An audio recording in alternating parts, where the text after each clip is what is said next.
Categories में change किया है। एक को मैंने लिखा है न्यूक्लियर पार्टिकल्स और दूसरे को मैंने लिखा है एक्स्ट्रा न्यूक्लियर पार्टिकल्स। समझ आ रही मेरी बातों की? अच्छा, एक को मैंने लिखा है पार्टिकल्स। पार्टिकल्स मिलते हैं बच्चों, एटम्स बनते हैं। पार्टिकल्स को ये देखो यहां से मैंने दो कैटेगरीज में चेंज किया है, न्यूक्लियर पार्टिकल्स और extra nuclear particles.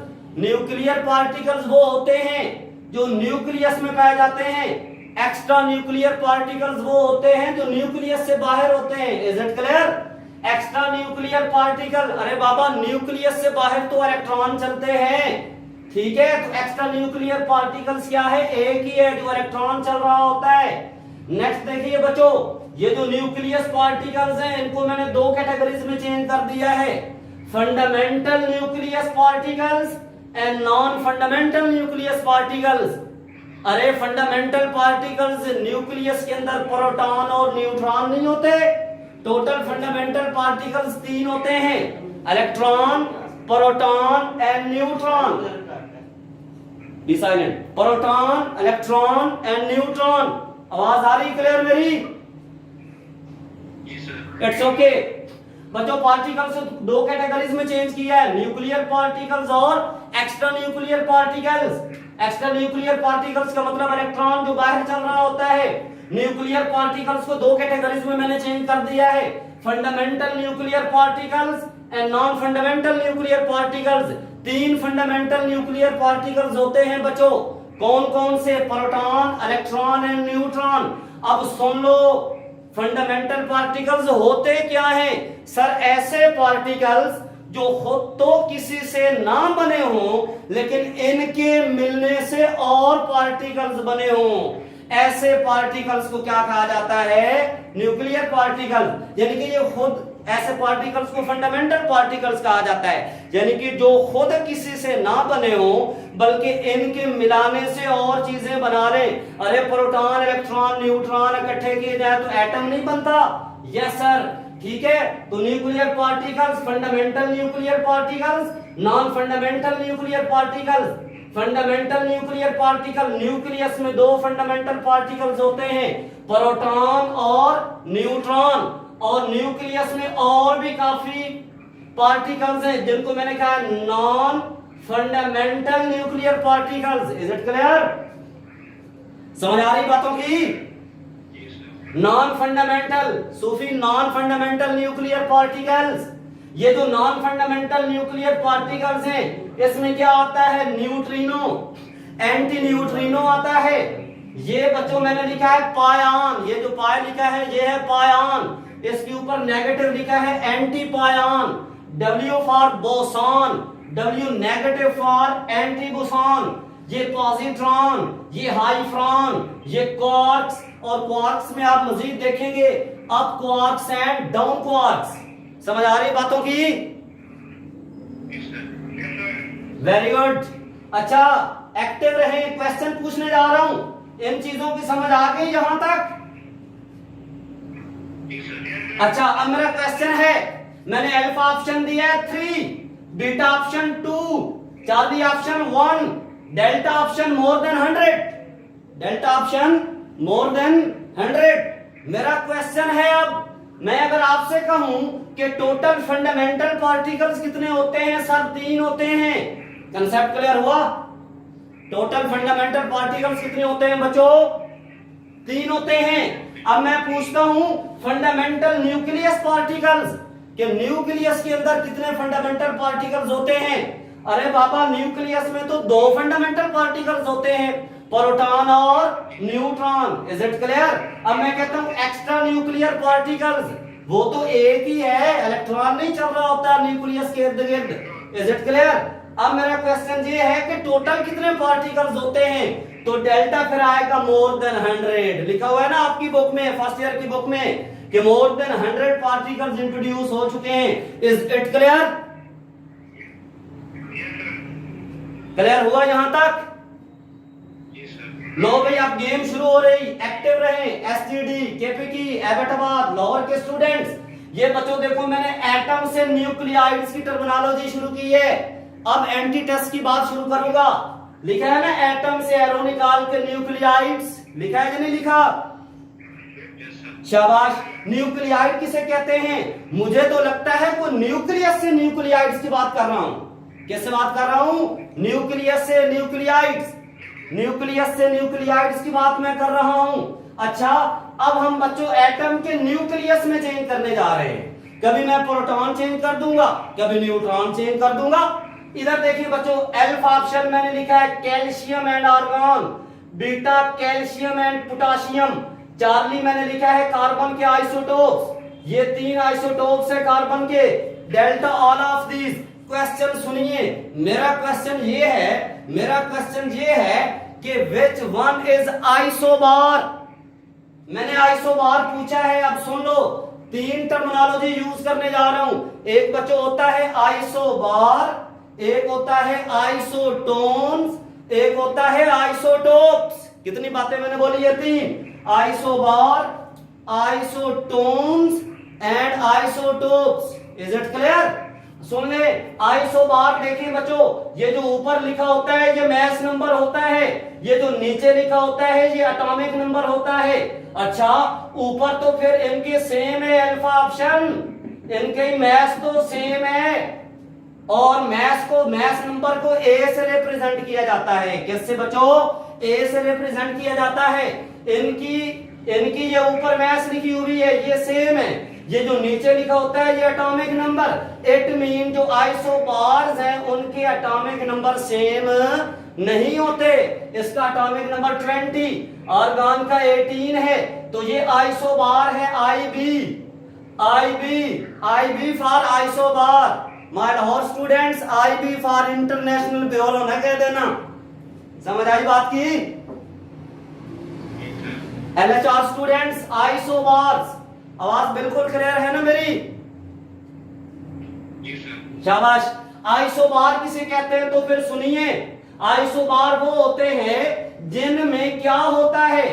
Mass number same होता है, इनका एटॉमिक नंबर डिफरेंट होता है। तो मैंने Z लिख दिया कि जो आइसोबार वो होते हैं जिनका एटॉमिक नंबर डिफरेंट है। अच्छा, अब मैं कहता हूं न्यूट्रॉन निकालिए, ऊपर वाले में से नीचे वाला सब्ट्रैक्ट करते हैं जी, फिर न्यूट्रॉन निकलते हैं। 40 में से 20 सब्ट्रैक्ट करें, क्या बनता है? 40 में से 20 सब्ट्रैक्ट करें, 20 आंसर आया। यहां 40 में से 18 सब्ट्रैक्ट करें, 22 आंसर आया। इट मीन इन दोनों का मैस नंबर एक जैसा है, ए एक जैसा है, इनका Z डिफरेंट है और न्यूट्रॉन भी इनके डिफरेंट है। इसलिए मैंने इसके सामने Z/N लिखा है। क्या लिखा है बच्चों? Z/N लिखा है। इसका मतलब है आइसोबार वो होते हैं जिनका एटॉमिक नंबर और न्यूट्रॉन क्या चलते हैं बच्चों? डिफरेंट। क्या चलते हैं बच्चों? डिफरेंट चलते हैं। Is it clear? नेक्स्ट मैंने लिखा है बच्चों IT, ये IT फॉर आइसोटोन्स, आइसोटोप्स नहीं। अभी मैं आइसोटोन्स की बात कर रहा हूं। अब जरा चेक कीजिए आइसोटोन्स किसे कहते हैं? कैल्शियम और पोटाशियम लिखा है या नहीं लिखा मैंने? यस। तो आइसोटोन्स ऊपर वाले क्या है? इनकी मैस नंबर चल रहे हैं। मुझे तो लगता है आइसोटोन्स वो होते हैं जिनके मैस नंबर ए डिफरेंट है। चेक कर रहे हैं ना डिफरेंट? नीचे देखिए मैंने क्या लिखा है? Z लिखा है। क्या लिखा है बच्चों? इनका तो एटॉमिक नंबर में डिफरेंट है। अब पता चला A/Z इनके डिफरेंट हैं। तो आइसोटोन्स वो होते हैं जिनका मैस नंबर और एटॉमिक नंबर डिफरेंट हो। गौर से देखना। अच्छा, 40 में से 20 निकालिए, क्या आंसर आता है? 20। इसके न्यूट्रॉन 20। 39 में से 19 निकालिए, इसके भी न्यूट्रॉन 20 ना बने। ठीक है, तो आइसोटोन्स वो होते हैं सर जिनका मैस नंबर और एटॉमिक नंबर डिफरेंट होता है, लेकिन न्यूट्रॉन की तादाद सेम होती है। क्या होती है बच्चों? न्यूट्रॉन की तादाद क्या होती है? सेम होती है। अब बच्चों जो बचपन से आप पढ़ते आए हैं, आपको जस्ट आइसोटोप्स बताया गया है, आइसोबार और आइसोटोन्स का आपको नहीं पता, ये मैंने बता दिया है। अब आइसोटोप्स चेक कर लो। कार्बन के 3 आइसोटोप्स होते हैं। आइसोटोप्स किसे कहते हैं? Atoms of the same element having same atomic number but different mass number are called isotopes, and this phenomena is known as isotopy और याद रखिए ये जो आइसोटोप्स होते हैं बेटे, इनकी केमिकल प्रॉपर्टीज सेम होती हैं लेकिन इनकी फिजिकल प्रॉपर्टीज चेंज होती हैं। क्यों? जो केमिकल प्रॉपर्टीज हैं वो एटॉमिक नंबर पर डिपेंड करती हैं। सभी का एटॉमिक नंबर तो 6 चल रहा है भाई, इसलिए इनकी केमिकल प्रॉपर्टीज सेम है आइसोटोप्स की, बट इनकी फिजिकल प्रॉपर्टीज क्या होगी? चेंज होगी। क्यों? ये ऊपर मैस नंबर चेंज है, तो फिजिकल प्रॉपर्टीज किस पर डिपेंड करती है? बोलिए, मैस नंबर पर। Is it clear? बोले भाई clear? It's okay, it's okay बेटे, ठीक है बेटे। मेरा क्वेश्चन क्या था? Which of the following is isobar? Alpha isobar, beta isotones, Charlie isotopes, और नीचे मैंने लिख भी दिया प्रोटियम, ड्यूट्रियम एंड ट्रिटियम। पता है ना हाइड्रोजन के 3 आइसोटोप्स चलते हैं। कितने चलते हैं? 3 आइसोटोप्स, 3 आइसोटोप्स चलते हैं। ठीक है, ये आइसोटोप्स क्या होते हैं? जिनका एटॉमिक नंबर सेम हो और मैस नंबर क्या हो? डिफरेंट हो, उसे क्या कहते हैं? आइसोटोप्स। बच्चों आगे बड़ा दिलचस्प खेल शुरू हो रहा है, एक्टिव होके बैठे। अच्छा अब सुनिए, मैटर बच्चों प्योर भी हो सकती है और इम्प्योर भी हो सकती है। मैटर बच्चों प्योर फॉर्म में भी हो सकती है और इम्प्योर फॉर्म में भी हो सकती है। मैटर प्योर फॉर्म में भी हो सकती है और इम्प्योर फॉर्म में भी। अच्छा, अगर प्योर फॉर्म में बच्चों मैटर हो तो उसको एलिमेंट कहते हैं, इम्प्योर फॉर्म में हो तो मिक्सचर कहते हैं। क्लियर हुई बात? शाबाश। मैटर बच्चों मैंने 2 कैटेगरीज में, प्योर और इम्प्योर। प्योर फॉर्म में एलिमेंट होता है, इम्प्योर फॉर्म में मिक्सचर होता है। इम्प्योर फॉर्म में क्या होता है? मिक्सचर। अब सुन लो एलिमेंट किसे कहते हैं, एलिमेंट की डेफिनेशन बोलने जा रहा हूं जी। An impure substance in which all the atoms have same atomic number, उसे क्या कहते हैं? एलिमेंट कहते हैं। उसे क्या कहते हैं बेटे? एलिमेंट कहते हैं। चलिए जी, मैटर प्योर फॉर्म में भी, इम्प्योर फॉर्म में भी। प्योर फॉर्म में क्या होते हैं? एलिमेंट। क्या होते हैं? Element and compound. Pure form में दो फॉर्म में होते हैं, elements and compounds, elements and compounds, elements and compounds. Pure form में मैटर एलिमेंट्स और कंपाउंड्स फॉर्म में होती है। Is it clear? एलिमेंट्स में हाइड्रोजन है, ऑक्सीजन है, नाइट्रोजन है, सोडियम है, और क्या है? फ्लोरीन है। और क्या है? फ्लोरीन। और क्या है? फ्लोरीन। और क्या है बच्चों? फ्लोरीन है। ठीक है। अच्छा, कंपाउंड फॉर्म में H2O, CO2 और HCl होता है। ठीक है, तो बच्चों मैटर को 2 कैटेगरीज में मैंने चेंज किया है। मैटर को कितनी कैटेगरीज में मैंने चेंज कर दिया है बच्चों? कितनी कैटेगरीज में चेंज कर दिया है? 2 कैटेगरीज में। कितनी कैटेगरीज में चेंज किया है बच्चों? 2 में। एलिमेंट सॉरी प्योर और इम्प्योर। प्योर फॉर्म में एलिमेंट और कंपाउंड आते हैं, इम्प्योर फॉर्म में मिक्सचर। इम्प्योर फॉर्म में क्या आता है बच्चों? मिक्सचर आता है। मिक्सचर को भी मैंने 2 कैटेगरीज में चेंज किया है, homogeneous mixture and heterogeneous mixture. HM homogeneous mixture, HGM heterogeneous mixture. Is it clear? Homogeneous mixture को सॉल्यूशन कहते हैं। अब तवज्जो से सुनने वाली बातें हैं। इम्प्योर फॉर्म में मैटर हो उसको मिक्सचर कहते हैं। मिक्सचर को 2 कैटेगरीज में मैंने चेंज किया है, होमोजीनियस मिक्सचर और हेट्रोजीनियस मिक्सचर। ठीक है, ऐसा मिक्सचर जो होमोजेनाइज हो जाए। होमोजेनाइज का मतलब होता है सॉल्यूट के पार्टिकल्स अच्छे तरीके से मिक्सअप हो जाएं। ऐसे मिक्सचर को क्या कहते हैं? सॉल्यूशन। क्या कहते हैं? सॉल्यूशन। अब सुन लो बच्चों, हम हर सॉल्यूशन को मिक्सचर तो कह सकते हैं, हर सॉल्यूशन को मिक्सचर तो कह सकते हैं, लेकिन हर मिक्सचर को सॉल्यूशन नहीं कह सकते। ऐसा मिक्सचर जो होमोजेनाइज हो जाए, ऐसे मिक्सचर को बच्चों क्या कहते हैं? सॉल्यूशन कहते हैं। तो इम्प्योर फॉर्म में मैटर हो उसको मिक्सचर कहते हैं। मिक्सचर होमोजीनियस मिक्सचर हो, सॉल्यूशन, उसे क्या कहते हैं बच्चों? सॉल्यूशन कहते हैं। Is it clear? और हेट्रोजीनियस मिक्सचर, इसको मजीद 2 कैटेगरीज में मैंने चेंज किया है, कलाइडल solution and suspension. कलाइडल solution and suspension. Is it clear? जो सॉल्यूशन होता है ना बच्चों, उसमें पार्टिकल का साइज, ये नुक्ता मैंने डॉट पार्टिकल लगाया है। क्या लगाया है? पार्टिकल। जो सॉल्यूशन होता है उसमें पार्टिकल का साइज लेस देन 1 नैनोमीटर होता है। एंटी टेस्ट के एमसीक्यूज, ये एंटी टेस्ट के एमसीक्यू है। कि जो सोल्यूशन होता है ना बच्चों, उसमें जो पार्टिकल का साइज है वो क्या होता है बच्चों, लेस देन 1 नैनोमीटर। और जो हेटेरोजेनियस मिक्सचर है उसमें कलाइडल सॉल्यूशन और सस्पेंशन, कलाइडल सॉल्यूशन और क्या आते हैं बच्चों, सस्पेंशन। सुन लो कलाइडल सॉल्यूशन की एग्जांपल। ताहा सिद्दीकी बड़ा खुश होकर जेल नहीं लगाता सर पे, बोलो बोलो ताहा। हाँ, that is colloidal solution. Is that clear? Gel की example, that is colloidal solution.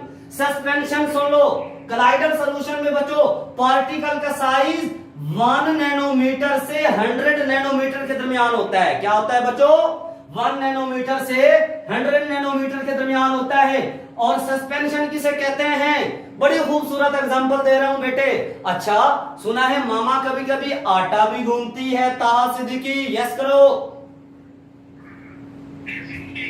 अच्छा, जब पानी डाला जाता है आटा में तो वो तो सुना है तैर रहा होता है, ऊपर पानी के तैरता है या नहीं? That is suspension. एक और खूबसूरत एग्जांपल, फूल की बात। एक शेर नजर कर रहा हूं, ए फूल, ये फूल मेरे फूल को देना, उसे कहना ये फूल तेरे फूल ने दिया है। एक्टिव है लाहौर के, लाहौर जाग रहा है या नहीं? लाहौर जाग रहा है या नहीं जाग रहा? दूसरी एग्जांपल बेटे सस्पेंशन की सुन ले। ये जो गुलाब का फूल होता है ना बेटे, बायो के स्टूडेंट सुन रहे होंगे, इसमें बच्चों इसके छोटे छोटे वो पोलन ग्रेन्स नहीं होते, जरदाने, फूल की पेटल जो है उनके अंदर छोटे छोटे पोलन ग्रेन्स होते हैं, दाने दाने।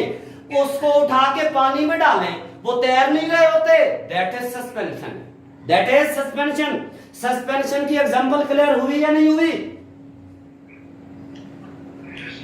शाबाश शाबाश मेरे बच्चों। तो मैंने क्या बोला, मैंने याद कराना है, मुझे पता है लाहौर वालों को रात को टाइम नहीं मिलता पढ़ने का, ठीक है। मैटर को बच्चों दो फॉर्म में, प्योर और इम्प्योर। प्योर फॉर्म में element and compound, impure form में मिक्सचर। मिक्सचर को दो कैटेगरीज में, होमोजेनियस और हेटेरोजेनियस मिक्सचर। हेटेरोजेनियस मिक्सचर में कलाइडल सॉल्यूशन एंड सस्पेंशन आता है। It's MCQ of entry test. अगर बच्चों ये डिफरेंट ऑर्डर दे, ऑर्डर तो डिफरेंट कर सकता है, तो सबसे कम साइज जो होता है पार्टिकल का बच्चों, वो किसका होता है? सॉल्यूशन के पार्टिकल्स का। इससे थोड़ा सा बड़ा साइज कलाइडल सॉल्यूशन का होता है, और सबसे ज्यादा साइज पार्टिकल्स का किसका होता है? सस्पेंशन का। किसका होता है बच्चों? सस्पेंशन का। ठीक है, बात की समझ आ गई है? सस्पेंशन जहां पे मैं लिख देता हूं बच्चों नैनोमीटर, ये मिस्टेक से मीटर लिखा गया है, ये मिस्टेक से मीटर लिखा गया है। तो सस्पेंशन में जो पार्टिकल का साइज है वो ग्रेटर देन 100 नैनोमीटर। ये चीज क्लियर हुई है या नहीं हुई? बोलिए। शाबाश। एनी क्वेश्चन सूफी, एनी क्वेश्चन? अहमद भट्ट की आवाज नहीं आ रही, सो तो नहीं गया कहीं जाके?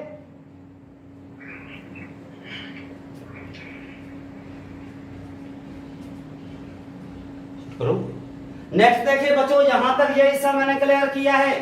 अच्छा भाई, एटम की बात जब निकली है तो आइए एटम, सुनिए बच्चों, एटम की बात अब शुरू कर रहा हूं। फर्स्ट ईयर केमिस्ट्री का जो पहला पेज है उसके दूसरी साइड पे देखिए, नंबर 2, एटम के डायामीटर और रेडियस की बात करूंगा। किसकी बात करूंगा बच्चों?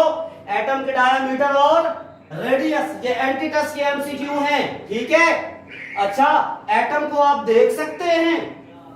सर, हम एटम को बड़ी मुश्किल से देखते हैं। एटम का साइज इतना होता है कि एक फुल स्टॉप में 2 मिलियन एटम आते हैं। आवाज आ रही है नहीं आ रही मेरी? एक फुल स्टॉप में कितने एटम आते हैं बच्चों? 2 million atoms can be packed in a full stop. अच्छा, 1 मिलियन बच्चों 10 लाख के बराबर होता है। बड़ी दिलचस्प गेम अब शुरू कर रहा हूं। 1 मिलियन में 10 लाख होते हैं, तो इसका मतलब है एक फुल स्टॉप में 20 लाख एटम आए। एक फुल स्टॉप में कितने एटम बच्चों आते हैं? 20 लाख एटम आते हैं। Is it clear? अच्छा, एटम जो है उसको हम ऑर्डिनरी माइक्रोस्कोप ये जो आप बायो में नहीं कंपाउंड माइक्रोस्कोप यूज करते, उसे कहते हैं ऑर्डिनरी माइक्रोस्कोप। एटम को बच्चों हम ऑर्डिनरी माइक्रोस्कोप से नहीं देख सकते। क्यों नहीं देख सकते सर? उसमें ऑर्डिनरी लाइट यूज होती है। ये ऑर्डिनरी लाइट क्या होती है? Visible light. Visible light chapter number 5 atomic structure में स्पेक्ट्रम नहीं बने हुए, वहां पे लिखा हुआ है वेब गियर। ये जो वेब गियर है इसे कहते हैं विजिबल लाइट। ठीक है, तो ऑर्डिनरी माइक्रोस्कोप जो है उसमें ऑर्डिनरी लाइट यूज होती है जिसको आप कहते हैं विजिबल लाइट। अब खेल क्या है? मैं कहता हूं ऑर्डिनरी माइक्रोस्कोप से हम एटम को नहीं देख सकते। क्यों नहीं देख सकते? सुन लो बच्चों, किसी चीज को देखने के लिए जरूरी होता है कि रोशनी उस चीज के साथ टकराए, टकराने के बाद रिफ्लेक्ट हो तो फिर वो चीज नजर आती है। किसी चीज को देखने के लिए जरूरी होता है कि रोशनी टकराए उसके साथ, टकराने के बाद क्या हो बच्चों? रिफ्लेक्ट हो तो वो नजर आती है। अब सुन लो मेरी बात बच्चों, ठीक है? सूफी तो बहुत फैट मालिक्यूल है, ठीक है, ये तो फैट मालिक्यूल है।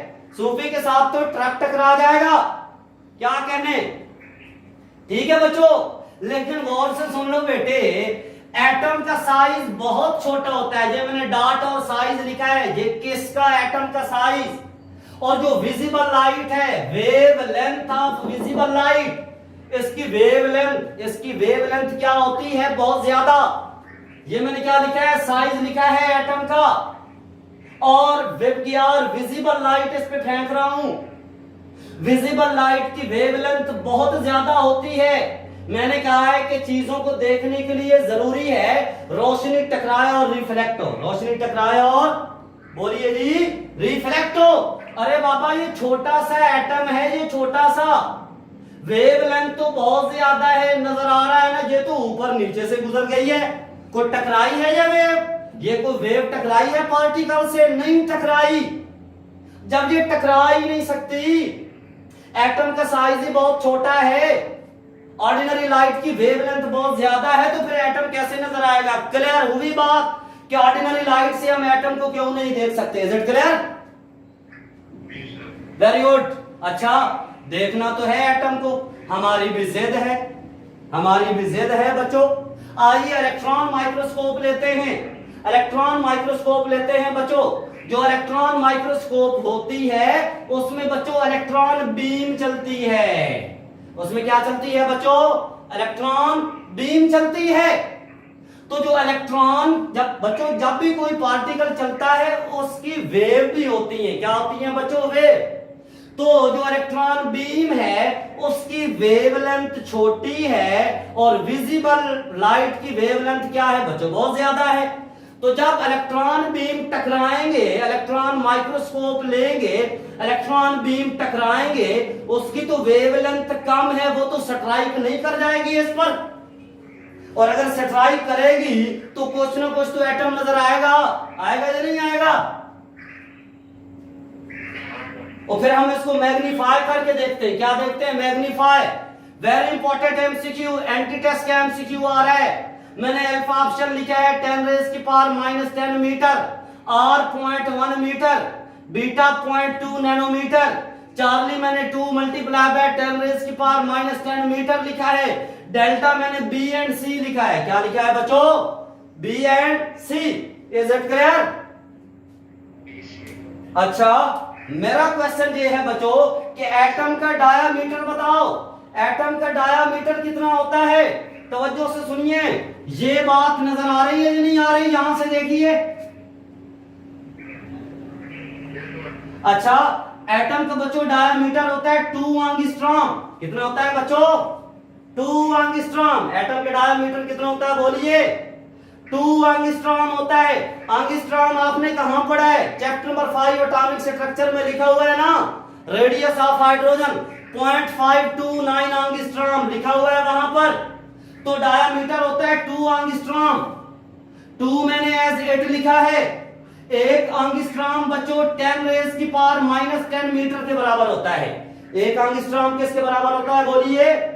10 रेज़ की पावर -10 मीटर। तो भैया इस एंगस्ट्रॉम की जगह मैंने लिख दिया है 10 रेज़ की पावर -10 मीटर। ठीक है बच्चों, और अब इस मीटर की जगह ये एज 8 मैंने लिखा है 2 मल्टीप्लाई बाय 10 रेज़ की पावर -10। 1 मीटर में बच्चों 10 रेज़ की पावर 9 नैनोमीटर होते हैं। 1 मीटर में बच्चों क्या होता है? 10 रेज़ की पावर 9 नैनोमीटर। इस m की जगह 10 रेज़ की पावर 9 नैनोमीटर मैंने लिख दिया है। मैथ के स्टूडेंट बैठे हैं, ये 2s8 लिखा है, बेस 1 जैसी हो तो पावर ऐड नहीं हो जाती। तो बच्चों -10 में से 9 निकाले, 10 रेज़ की पावर -1, 10 रेज़ की पावर -1। क्लियर? बोले बेटे क्लियर? क्लियर है ये बात? क्लियर हुई? ये पॉइंट क्लियर हुआ? पक्की बात है, ये वाला हिस्सा क्लियर हुआ है या नहीं हुआ? It's okay. तो लो भी बच्चों, ये जो 10 रेज़ की पावर -1 है, जब बच्चों मैं इसको इस तरीके से लिखूंगा, गौर से सुनिए, ये देखो जी, इसको लिख सकता हूं 2 डिवाइडेड बाय 10, तो ये क्या आंसर आता है? 0.2 बनता है या नहीं बनता? 0.2। 7 क्या है बच्चों? 7 अब फिर क्या लिखूंगा मैं? नैनोमीटर। क्या लिखूंगा बच्चों? नैनोमीटर। कंसेप्ट क्लियर हुआ कि ये 0.2 नैनोमीटर किधर से आया है? बोलिए। ये इसका पता चला 0.2 नैनोमीटर कहां से आया? ठीक है बच्चों? अच्छा सुनिए सुनिए सुनिए, गौर से देखिए बच्चों, ये मैंने लिखा है 2, तवज्जो से सुनने वाली बातें हैं, वेरी वेरी वेरी इंपॉर्टेंट है बच्चों। ठीक है बच्चों? 2 मल्टीप्लाई बाय 10 रेज़ की पावर, 2 मल्टीप्लाई बाय 10 रेज़ की पावर -10 मीटर। ये वाला हिस्सा देखें, अगर मैं इसको 2 पे डिवाइड कर दूं, किस पे डिवाइड कर दूं बच्चों? 2 पे डिवाइड कर दूं इसको, 2 से उड़ गया, मैंने लिखा है 2 मल्टीप्लाई बाय 10 रेज़ की पावर -10 मीटर। अब मेरे ख्याल क्लियर हुआ है। अगर बच्चों इसको 2 पे डिवाइड कर दो तो मेरे पास तो सिर्फ ये हिस्सा नहीं बचेगा। 2 से कैंसिल हुआ है या नहीं हुआ? यस हुआ है, 2 से कैंसिल। तो अब पता चला ये 10 रेज़ की पावर -10 किधर से आया? अब पता चला बच्चों, पता चला ये कहां से आया? 10 रेज़ की पावर -10 मीटर। और इसको बच्चों आप 0.1 मीटर भी लिख सकते हैं। इसको आप क्या लिख सकते हैं बच्चों? 0.1 मीटर। 0.1 मीटर किधर से आ गया बच्चों? ये देखो 0.2 मैंने निकाला है या नहीं? यस, 0.2 को डिवाइड कर दें कैसे जी? 2 से डिवाइड कर दें जी, 0.1 मीटर भी आप लिख सकते हैं। ये 0.2 नैनोमीटर है। और ये अभी मैंने बताया है 2 मल्टीप्लाई बाय 10 रेज़ की power -10 metre. Is it clear? मेरा क्वेश्चन ये था बच्चों, ये नीचे एक्सप्लेनेशन भी बच्चों मैंने दी है कि एटम का जो डायामीटर है उसका आंसर क्या है? इसका आंसर है बच्चों both B and C. B की फॉर्म में ये बी 0.2 नैनोमीटर, और सी की फॉर्म में अभी बताया है 2 मल्टीप्लाई बाय 10 रेज़ की पावर -10 मीटर। अब मैं क्या कहता हूं कि क्या करो, रेडियस निकालो। क्या करो बच्चों? रेडियस। तो भाई डायामीटर को 2 पे डिवाइड कर दो तो रेडियस नहीं आता। आपने कहा ये डायामीटर है 2 multiply by -10, 2 multiply by 10 raise की पावर -10 मीटर। इसको 2 पे डिवाइड कर दो तो क्या आता है? 2 से कैंसिल। 2 से कैंसिल हुआ है या नहीं हुआ? यस। ये क्या है? 2 से कैंसिल। 1 मल्टीप्लाई बाय 10 रेज़ की पावर -10 मीटर। 1 को लिखने की जरूरत नहीं, तो 10 रेज़ की पावर -10 मीटर, 10 रेज़ की पावर -10 मीटर। तो रेडियस ये बना, डायामीटर ये बना। वेरी इंपॉर्टेंट एमसीक्यू है। लो भी बच्चों, अब ये नीचे देखो, which one is not an element? Graphite, ये तो एलिमेंट है, कार्बन है। O2, अरे ये भी एलिमेंट है, एक ही तो चीज है। बेशक O2 के 2 एटम है ऑक्सीजन के, है तो एक ही चीज, है तो एक ही चीज। ठीक है, ये भी एलिमेंट। O3, अरे है तो एक ही चीज ना, ऑक्सीजन, ये भी एलिमेंट। मैंने क्या पूछा है? Which one is not an element? तो ग्लास, शीशे के ग्लास में पानी नहीं पीते, तो ग्लास देखो वो एलिमेंट थोड़ा है, वो तो कंपाउंड होता है। सोडियम सिलिकेट का बना होता है। किसका बना होता है? Sodium silicate. Second year inorganic chemistry में बच्चों चैप्टर नंबर 15 में हम ग्लास इंडस्ट्री की जरूर बातें करेंगे। ये एमसीक्यू क्लियर हुआ है कि नहीं हुआ? Which one is not an element? Which one is not an element. ठीक है बच्चों, बोले भाई, क्लियर है? It's okay. नेक्स्ट क्वेश्चन देखिए, which of the following is a mixture. देखो बच्चों, हमने बच्चों जहां पर एलिमेंट और मिक्सचर की बातें की हैं, तो अब एमसीक्यू इसमें से मैं निकाल रहा हूं। Which of the following is a mixture. Mixture, अरे CO2 तो कंपाउंड है, ये तो कंपाउंड है, O2 मॉलिक्यूल है, डिस्टिल्ड वाटर प्योर होता है और ये कंपाउंड है। ये क्या है बच्चों? कंपाउंड है। तो sea water is a mixture.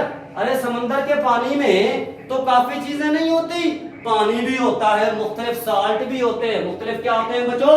Salt भी होते हैं। तो sea water is a mixture, sea water is a mixture. ठीक है, यहां एक और क्वेश्चन कर लूं, सवाल करूं। ये देखो बच्चों, ये मॉलिक्यूल है, ये कंपाउंड है। कंपाउंड की पहचान सुन लो। अगर कम से कम दो मुख्तलिफ एलिमेंट मिले, अगर कम से कम दो मुख्तलिफ एलिमेंट मिले और उनके मिलने से एक नई चीज बन जाए, तो उसे क्या कहते हैं बच्चों? बोलिए, उसे क्या कहते हैं? कंपाउंड कहते हैं। अरे ये तो चीज ही एक है, ये कंपाउंड नहीं है। O2 it's a molecule, element एक है। कम से कम दो मुख्तलिफ एलिमेंट मिले, CO2 सर ये कंपाउंड है। Distilled water H2O, distilled water क्या होता है? पानी को वेपर में चेंज किया जाता है, वेपर्स को दोबारा कंडेंस किया जाता है, 3-4 दफा ये प्रोसेस किया जाता है, तो फिर बनता है डिस्टिल्ड वाटर। ये भी कंपाउंड है, ये भी कंपाउंड है। Is it clear? It's not a compound. अच्छा, मेरा क्वेश्चन ये है, इनमें से मॉलिक्यूल कौन सा है? हर वो चीज जो फ्रीली रहती है उसको मॉलिक्यूल कहते हैं। उसे क्या कहते हैं बेटे? मॉलिक्यूल कहते हैं। NaCl it's a compound but it's not a molecule. ये मॉलिक्यूल नहीं है। क्यों सर? ये फ्रीली रहता ही नहीं, ये फ्रीली एग्जिस्ट नहीं करता, इसलिए बच्चों ये मॉलिक्यूल नहीं है। अच्छा, अरे भाई H2O तो फ्रीली एग्जिस्ट करता है ना? Yes sir, H2O is a molecule, H2 is a molecule. ठीक है, बात की समझ आई? हर वो चीज जो फ्रीली एग्जिस्ट करे उसे क्या कहते हैं बच्चों? मॉलिक्यूल। क्वेश्चन था which of the following is a mixture that is delta. लो भी बच्चों, एटम की बात चल निकली है, तो अगर एटम को इलेक्ट्रॉन दे दें +E, इस प्लस का मतलब इलेक्ट्रॉन दे रहे हैं, इस पर नेगेटिव चार्ज का मतलब इलेक्ट्रॉन पर नेगेटिव चार्ज, इस नेगेटिव का मतलब है बच्चों एटम में से आप क्या कर रहे हैं? बोलिए, इलेक्ट्रॉन निकाल रहे हैं। एटम में से क्या कर रहे हैं? इलेक्ट्रॉन बच्चों क्या कर रहे हैं? निकाल रहे हैं। आयन कैसे बनते हैं? Any charge species known as ion, any charge species known as ion. तो एटम को इलेक्ट्रॉन दे दें, एटम को इलेक्ट्रॉन दे दें या ले